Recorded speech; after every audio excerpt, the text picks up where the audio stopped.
Well, before we get to this point, let's rewind a little bit. Here's the story of how the Heathrow fire almost ruined the surprise birthday party my sisters and I were planning for my mom. So a few weeks before this, my sisters and I were like, wait, mom has never celebrated her birthday. Let's do something for her. So as soon as she confirmed that she got time off work, we were super excited because it felt like right a day before her birthday. So it was a perfect plan for us to throw a surprise party for her. We started planning and we shared responsibility who was going to cook, where we were going to host, and everything was set to go. And then a few days before the party, this happened. My heart is racing, literally. Like, we've prepped everything for this surprise, and Heathrow had to, or BA rather, had to put that on that check-in thing. God, please don't let them cancel this flight. So basically, there was a fire close to Heathrow, which meant that there was a power outage and they were really like cancelling flights and delaying flights. Everything has been prepped. The decoration, the food has been bought, and the only person that didn't know about the party was my mom. Sisters and I even made t-shirts all the way from Nigeria for all our guests that we're going to share. The only missing thing right now is the celebrant. We're not sure if she was going to make it for her birthday. But regardless, we're hopeful. I told my sisters, you know what, let's do what we have to do. I'm very, very positive she's going to come, you know.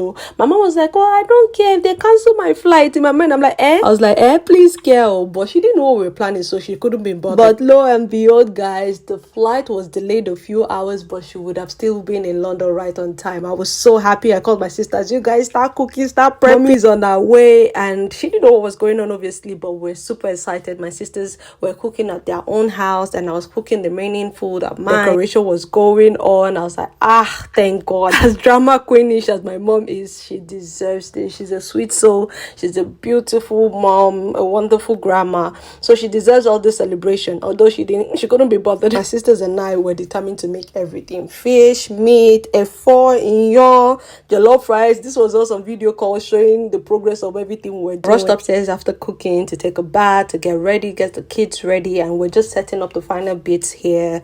The food table set up, and that. Mommy duty is never a miss. I had to back my son while doing all this because kids can't be bothered. And finally, we were ready. The guests were arriving. Everyone was so happy, you know. The turn up was crazy. Like, we wanted like 20 people and we had more than 50 people around. The lie we told my mom is a family friend was hosting a birthday party for his son, a 1-year-old birthday party, and she needed to come because, you know, how important he is to the family. I was at my other sister's house and she was wondering why we're forcing and insisting on her coming for the birthday party because she wanted to sleep and rest after the stress from the airport, but we kept on insisting and insisting. Guys, my sisters were just making things up as we go because at this point we just wanted her to come, and at this point she was almost here. She was right outside and I went to open the door for her. Just listen to our conversation. She was so shocked to see me open the door. She was like, I thought you were at your friend's party. What is going on here? And then we opened the door and everyone was going surprised. She was shocked, fell on the floor. My mom is a drama queen, but she deserved it. This is another angle of the surprise. She was literally crying. We're so happy. She deserves this and more. Anyways, we enjoyed and jollificated and turned up and ate. Thanks for watching, guys. Bye.